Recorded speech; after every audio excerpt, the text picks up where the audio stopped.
नमस्कार दोस्तों, English with DK में आपका एक बार फिर से स्वागत है।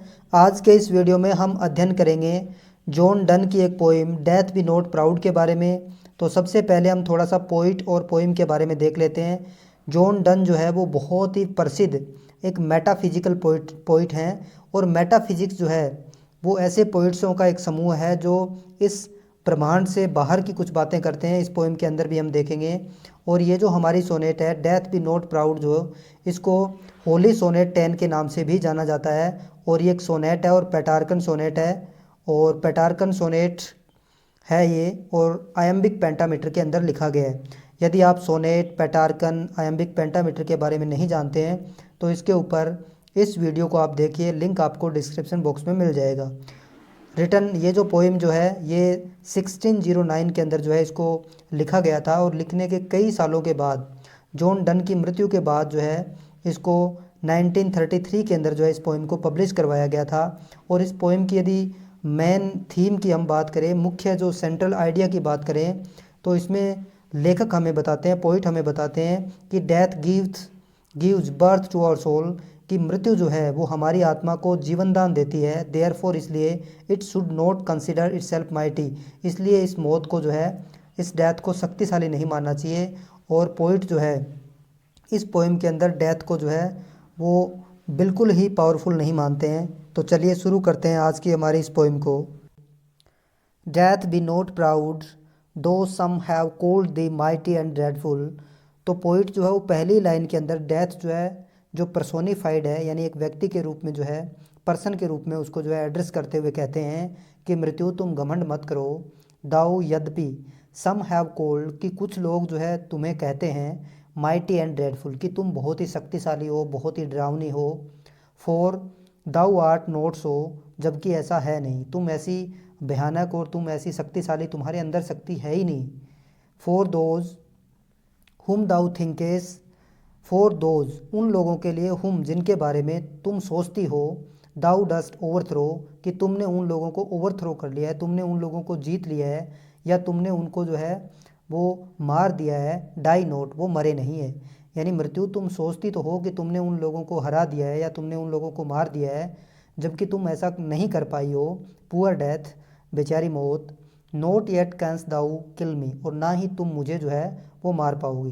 यानी तुम्हारे अंदर कोई भी माइटी नहीं है, तुम्हारे अंदर कोई जो है शक्ति जो है वो नहीं है, तुम ऐसा नहीं कर पाओगी।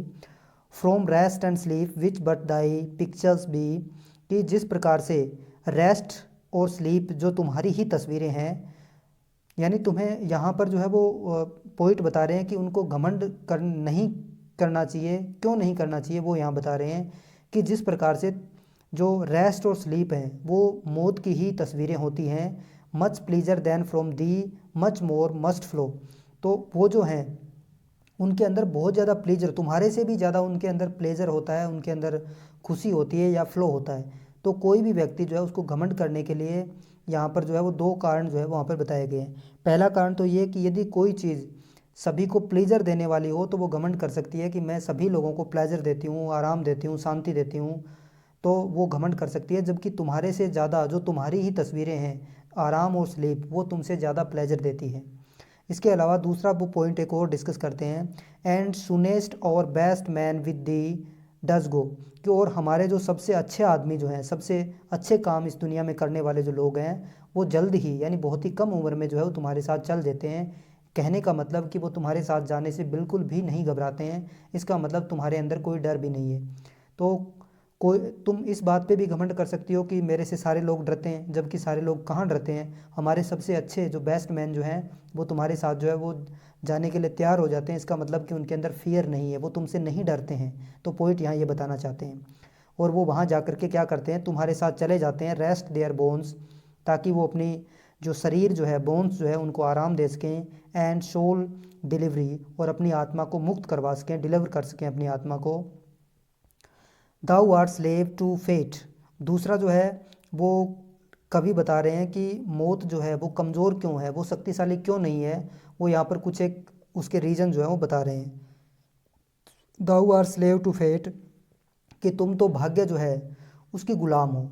भाग्य, जिस प्रकार से किसी व्यक्ति का भाग्य खराब हो, किसी का पैर फिसल गया या रोड एक्सीडेंट, तो इस प्रकार की जो दुर्भाग्य से जो है वो किसी व्यक्ति का गलत हो गया, उसकी वजह से उसको डेथ आ जाती है, तो उसके लिए तुम तो उस भाग्य पे, उसके बुरे भाग्य पे डिपेंड करती हो, इसलिए तुम उसकी गुलाम हो। इसके अलावा उन्होंने एक शब्द और काम लिया है, chance Kings and desperate man. Chance जो है वो नेचुरल जो डिजास्टर होते हैं, जैसे बाढ़ है, भूकंप है, ज्वालामुखी है, तो इस प्रकार के जो नेचुरल डिजास्टर्स होते हैं, महामारी फैल गई कहीं पर, तो इस प्रकार की जो आपदाएं आती है उनकी वजह से जो है मृत्यु होती है, तुम तो उनकी स्लेव हो।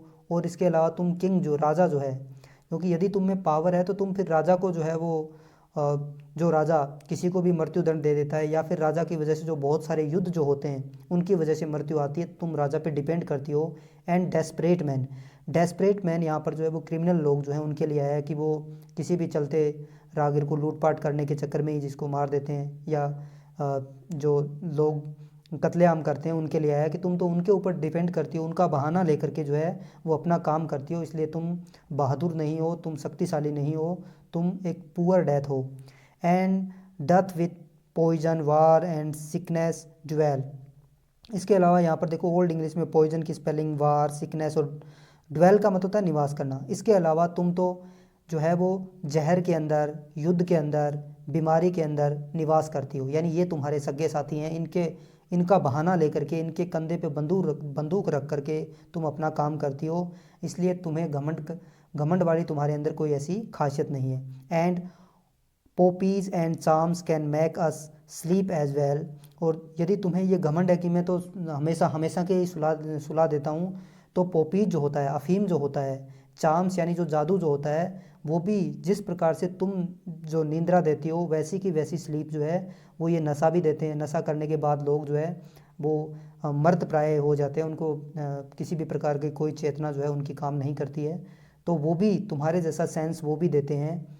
And better than the strokes, और तुम्हारे से भी ज़्यादा झटका देते हैं, यानी जिस प्रकार से तुम झटका देती हो उससे बेहतरीन झटका तो जो पोपीज हैं, चार्म्स हैं, ये दे सकते हैं। फिर तुम किस बात का घमंड कर रही हो?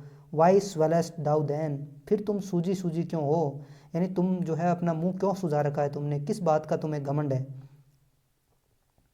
वन शॉर्ट स्लीप पास्ट, एक जैसे ही एक शॉर्ट स्लीप जो है वो पास होगी, गुजर जाएगी, वी वेक इटर्नली, और हम जो है वो इटर्नली जो है कभी न ख़त्म होने के तरीके से जो है हम जो है वो जाग जाएंगे। तो and death shall be no more, और उसके बाद में कोई मृत्यु जो है वो नहीं होगी। डेथ दाउ शैल डाई, मृत्यु तुम खुद ही जो है वो मर जाओगी। और यहाँ पर जो है वो पॉइंट हमें फिलोसॉफिकल जो है वो इसका आधार बता रहे हैं, कि जिस प्रकार से जैसे हिंदू धर्म के अंदर भी मान्यताएं हैं कि व्यक्ति जो है उसके मरने के बाद जो है उसकी आत्मा जो है वो बंधनों से मुक्त हो जाती है, उसको जो मोक्ष की प्राप्ति होती है, उसके बाद में वो उसकी आत्मा जो है वो अमर हो जाती है, इटर्नली हो जाती है, इटर्नल हो जाती है। तो उसी प्रकार से तुम तो केवल एक नींद हो, छोटी सी नींद हो, और उस नींद के बाद में हम तो पुनः जाग जाएंगे, तो तुम हमें कैसे मार सकती हो? तुम्हारे अंदर पावर ही नहीं है मारने की, तुम तो केवल हमें कुछ समय के लिए सुला सकती हो, और उसके बाद में जब हम जागेंगे तो हम तो कभी ना मरने वाली नींद जो है वो जागृति में पैदा हो जाएंगे। And death shall be no more, और उसके बाद में कभी भी डेथ नहीं आएगी, और तुम ही जो है वो मर जाओगी। तो इस प्रकार से पोइट जो है वो डेथ की जो जो जो भयानकता है, डेथ का जो डर जो है उसको कम करने का प्रयास जो है वो यहाँ पर कर रहे हैं। तो इसके साथ ही ये पोएम यहीं समाप्त होती है। मिलते हैं किसी नेक्स्ट वीडियो में, तब तक के लिए धन्यवाद।